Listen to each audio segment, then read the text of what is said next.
Growing up, there's always one kid who's the shortest in their class, in first grade, second grade, all the way through to junior high. It may well be that they'll grow up to be normal height, or close to it, but parents often worry that they'll never catch up. And with height being a commodity today, especially for boys, mom and dad are taking more kids to the doctor to do something about it. I'd say there's been a shift from seeing patients who aren't growing well, of course we still see those, to children who are short or whose parents perceive them to be short. For whatever the reason, people have become much more concerned about their child's height than there seems to have been in the past. So we see a lot of kids coming in now who really don't carry the medical definition for being short, but are shorter or relatively shorter than other children their age. That's Dr. Lori Cohen, Chief of Pediatric Endocrinology and Diabetes and Professor of Pediatrics at the Albert Einstein College of Medicine.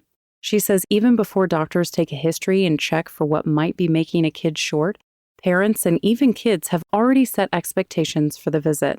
One of the things that I've noticed that has changed over the past even several years, I always ask children when they come in their office why they're here. And I'm surprised by the number of them who say, I'm here to see if I can have growth hormone.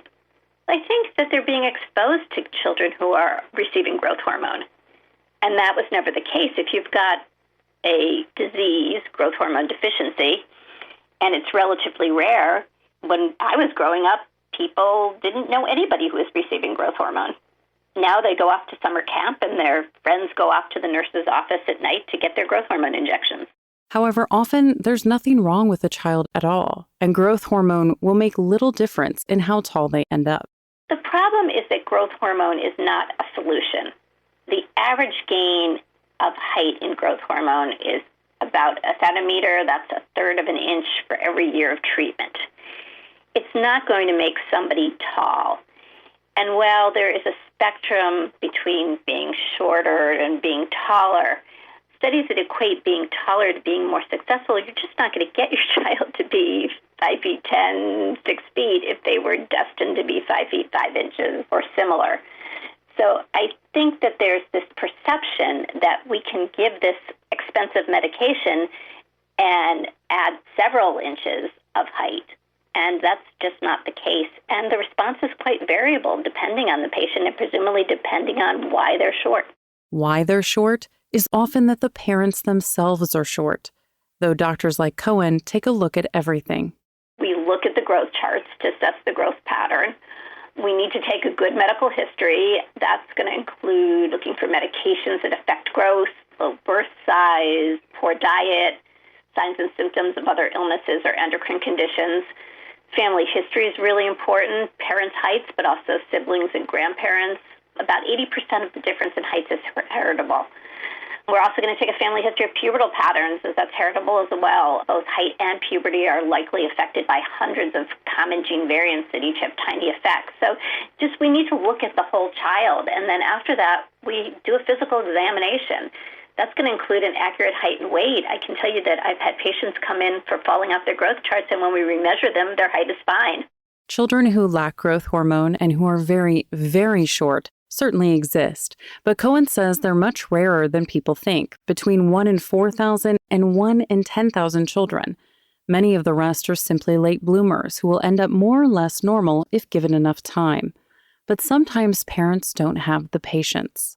The stereotypes the beliefs and assumptions that we have about short stature are very powerful. Even the doctors themselves, the general pediatrician or the pediatric endocrinologist who would prescribe growth hormone, many of them believe, without strong evidence or even weak evidence, that to be substantially shorter than average is going to interfere with a person's quality of life. That's Dr. David Sandberg, pediatric psychologist and professor of pediatrics at the University of Michigan Medical School. He spent nearly 20 years examining the psychosocial impact of short stature. I'm swimming against the current, so to speak, by pointing out that the research does not support many of the assumptions and beliefs we have about being taller than average or shorter than average. But are there scars along the way for the child who's a lot shorter than their classmates? They're an easy target for name-calling. but the research is mixed. There are many studies of psychological well-being in short children. A lot of them were sponsored by drug companies. Many of them have biases. And while some studies do indicate that childhood short stature affects psychological well-being, many others don't. And also, if psychological problems are present, they're usually not due to short stature. Studies that have looked at quality of life in short adults, it's usually normal, and growth hormone therapy doesn't predictably improve it. Short children may feel conspicuously small, and their classmates' taunts of being a squirt may make them feel disrespected. But Sandberg's research, designed to look like a study on something else to get honest answers, show that big kids accept short kids as well as anyone. Regardless of your height, whether you were significantly above average, average height, or substantially shorter, including those at the first percentile for the general population, they had the same number of close friends, whether they were boys or girls, and they were very short. They had the same number of close friends. Their friends were just as likely to be very tall as being very short. So there's a stereotype that we have. You might expect that somebody who's very short would hang out with other people of a similar height. That was not the case. As I said, they had the same number of friendships. They were considered as likable as anyone else, regardless of their height. As far as reputation, Sandberg admits that classmates sometimes see shorter kids as younger than their chronological age, but they're not seen as any less athletic than others, and are no more likely to be picked on. However, there's one big caveat to that. That's the opinion of others. Short children may view themselves differently. Perceiving yourself as different from others, even if others do not recognize you as being different, but you yourself may feel different, that is not a good experience. So in my line of work, one goal is to help the person to differentiate between what they might believe is a disadvantage versus challenges that they might experience, people making comments. The approach towards addressing those are really quite different. Sandberg says that a lack of stature may seem so defining to a child that whenever they get teased or picked on, that must be the reason.